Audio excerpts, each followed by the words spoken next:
Some weary travelers, after a journey, were faced with a dilemma. They had to go through one of three ancient doors. The first door whispered of tempting darkness, where evil lurked behind every shadow. The second door concealed a path of neutrality, a realm where the intentions were neither good nor bad. Behind the third door lay a radiant world, where the purpose was to serve and uplift others. After weighing their consequences, they bravely chose the third door, entering a realm filled with golden light, where selflessness and compassion were the guiding principles. As they journeyed, helping those in need, they discovered the true power of kindness. The impact of their actions rippled through the life of others, creating a harmonious array of goodwill. In the end, the third door was just not an entry point.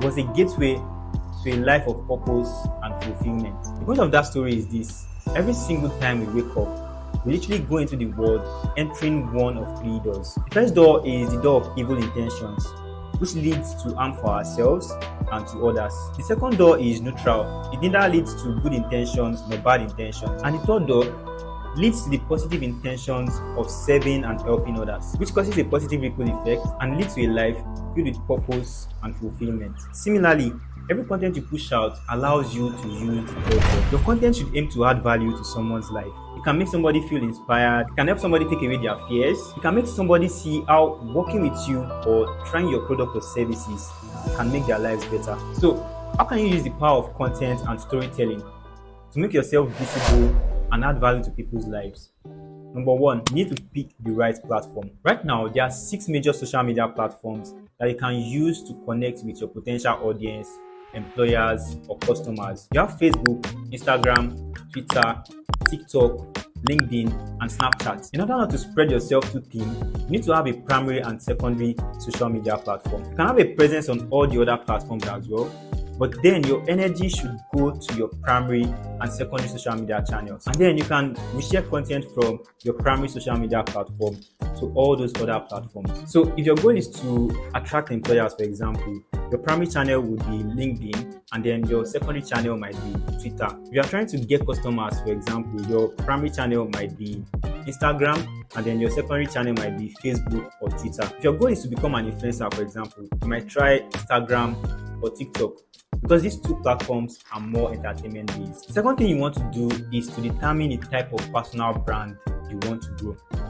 The type of personal brand you want to grow will be what determines the kind of content that you push out. You can decide whether you want to grow an altruist, boomerang, careerist, connector, hipster, or selective personal brand. The next thing you want to do is you want to pick your content style.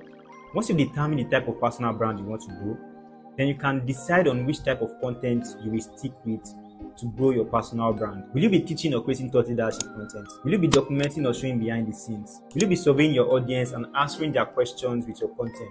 Or will you be creating content? Decide on which style works for the kind of personal brand you want to grow and stick with it. Number 4, you want to have a content plan. Your content plan should include 2 key things. First is your content pillars, and the second thing is your posting schedule. Your content pillars are the industry-specific subjects or topics that you will be speaking about as you go about creating and posting content. Here's an example to get your creative juices flowing. Secondly, you need to determine a posting schedule that works for you. Will you be posting daily? Will you be posting bi-weekly? Or will you be posting weekly? Figure out what works for you and stick with it. Number 5, you want to create, publish, and amplify your voice. When I was creating all things content for a hospitality brand, our competitors were always looking up to us because of the quality of the content that we used to push out. So that's the thing. If your content is really good, you will grab the attention of your target audience, and your competitors might start coming to you to ask for your secret sauce. So here's how to go about it. First, you need to create. To create engaging content consistently, you need to first pick a content format that you're comfortable with and that you can stick with in the long run. Are you comfortable with writing? Are you comfortable with speaking? Are you comfortable with filming yourself? Or are you comfortable with creating graphics? Determine the kind of content format that you're comfortable with and that you can stick with in the long run. Secondly, you want to tell stories. When I started this video, I started by telling you a story, and you're still here because that story got you hooked. The thing is, storytelling gets people hooked and it retains the attention of your audience. Making your content relevant and engaging. So as you go about creating content, you want to make your content attention grabbing and engaging. You need to tell stories. If you're not good with storytelling, you can try any of these books. After creating your content, you need to press publish.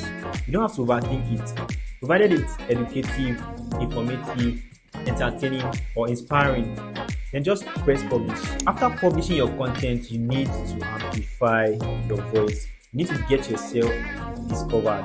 And there are one of two ways you can do that. You can, one, do it organically, or two, try paid strategies. If you want to do it organically, you need to find the shepherd and feed the flocks. Here's what I mean by that.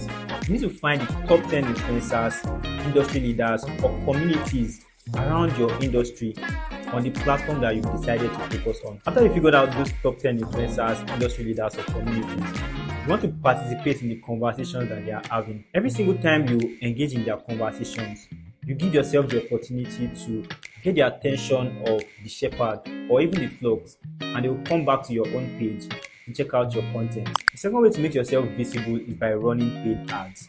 So depending on the platform that you've decided to focus on, you can use the power of ads on that platform to get your message in front of your target audience. Ladies and gentlemen, that's how you activate visibility online using the power of storytelling and content. Now, in the next video, I will 1. Answer some of the biggest personal branding questions I've received.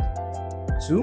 Introduce a guide and worksheet to help you kickstart your personal brand in 7 days. Did you get value? Please let me know in the comment box.